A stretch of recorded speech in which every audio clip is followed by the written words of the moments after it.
अगला क्वेश्चन जो कि अपन ने कल डिस्कस किया था, और उसके बाद दूसरा है। 40 क्वेश्चन आपको दिए गए, उन 40 क्वेश्चनों को पूरा हल करवाएंगे तो धीरे धीरे पर अपन आगे बढ़ते हैं। आज ये दूसरे नंबर का क्वेश्चन है कि शॉक जो शॉक थेरेपी थी उसके कोई दो परिणाम लिखिए। शॉक थेरेपी वैसे तो ये रूस की अर्थव्यवस्था इससे तहस नहस हो गई थी, और इसके अपन देखते हैं कि आखिर हुआ क्या था। साम्यवाद के पतन के बाद सोवियत संघ के गणराज्य, साम्यवाद अर्थात रूस में जो शासन चल रहा था, साम्यवादी शासन, तो उसका क्या हो गया था, पतन हो गया था। और वहां के गणराज्य जो है वो सत्तावादी समाजवादी व्यवस्था से पूंजीवादी,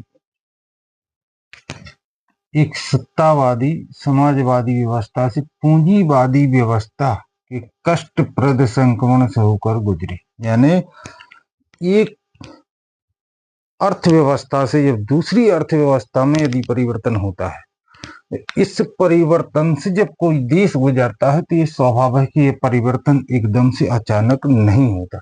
यदि हम परिवर्तन करते हैं तो कुछ नुकसान सारी चीजों के लिए होता है, लेकिन रूस में ये बहुत बड़ी विडंबना थी कि ये तत्काल परिवर्तन कर दिया। यानी समाजवादी व्यवस्था से किस ओर जाने लगे, पूंजीवादी व्यवस्था की ओर जो गए। तत्काल जो मॉडल अपनाया गया उसी को शॉक थेरेपी कहा गया। आगे देखते हैं। रूस मध्य एशिया के गणराज्य एवं पूर्वी यूरोप के देशों में, कहा मध्य एशिया के गणराज्य एवं पूर्वी यूरोप के देशों में पूंजीवाद की ओर संक्रमण का एक खासा मॉडल अपनाया गया। यानी मध्य एशिया और पूर्वी यूरोप के देशों में पूंजीवाद की ओर, यानी ये जो अभी समाजवादी साम्यवादी व्यवस्था में थे, अब ये कहा पूंजीवाद की ओर जा रहे हैं, अपनाया गया। विश्व बैंक और अंतर्राष्ट्रीय मुद्रा कोष द्वारा, विश्व बैंक ये अंतर्राष्ट्रीय संस्था है, मुद्रा कोष यह भी एक अंतर्राष्ट्रीय संस्था है।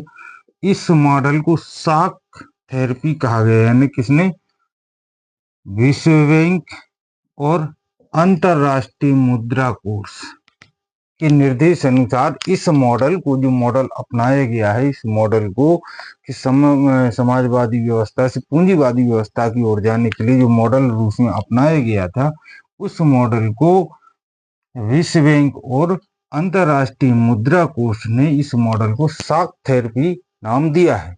धीरे धीरे परिवर्तन ना करके एकदम से परिवर्तन, यानी धीरे धीरे यदि व्यवस्थाओं में परिवर्तन करते तब तो वो ठीक था, लेकिन अचानक से पूरी व्यवस्थाओं में परिवर्तन कर दिया गया। परिणाम था 1990 में अपनाई गई शॉक थेरेपी जनता के उपभोग के। यह शॉक थेरेपी कब अपनाई गई थी, 1990 में।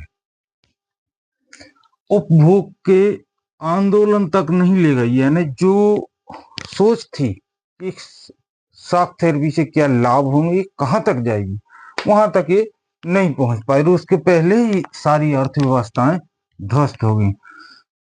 जिसका उसने वादा किया था, शॉक थेरेपी से पूरे देश की अर्थव्यवस्था क्या हो गई, तहस नहस हो गई। जब पूरी अर्थव्यवस्थाओं का अचानक से परिवर्तन कर दिया गया, जो अभी जिन पर राज्य का स्वामित्व था, अचानक से उन पर प्राइवेट स्वामित्व, यानी लगभग 90% की यदि हम बात करें तो 90% उद्योग जो थे वो निजी क्षेत्रों में बेच दिए गए। उद्योगों को निजी हाथों में बेचा गया। रूसी मुद्रा रूबल, यानी मुद्रा रूस की मुद्रा का नाम क्या है, रूबल, में नाटकीय ढंग से गिरावट आई। यानी मुद्रा जो थी वो क्या हो गई, नीचे। मुद्रा स्फीति इतनी अधिक बढ़ी कि लोगों की, इतनी अधिक बढ़ी कि लोगों की जमा पूंजी समाप्त हो गई। भाई अब उसकी मुद्रा की जो है कीमत क्या हो गई, नीचे चली गई। तो लोगों की जो जमा पूंजी थी, भाई जो खरीद रहे थे लोग, उस जमा पूंजी से अब वो क्या हो गई कि दो, जब अर्थव्यवस्था गिर गई, मुद्रा स्फीति नीचे आ गई, तो उसकी जो पूंजी थी वो ज्यादा लगने लगी। अब कोई भी चीज खरीदने में तो लोगों को ज्यादा पैसा लगने लगा। उतने की ही रही, लेकिन भाई अंतर्राष्ट्रीय मुद्रा में, अंतर्राष्ट्रीय उसमें इसकी मुद्रा की जो है नीचे चली गई, स्फीति हो गई। तो इस कारण से क्या हो गया, मुद्रा अब ज्यादा लगने लगी, तो लोगों की जो जमा पूंजी थी वो भी खत्म हो गई। निजी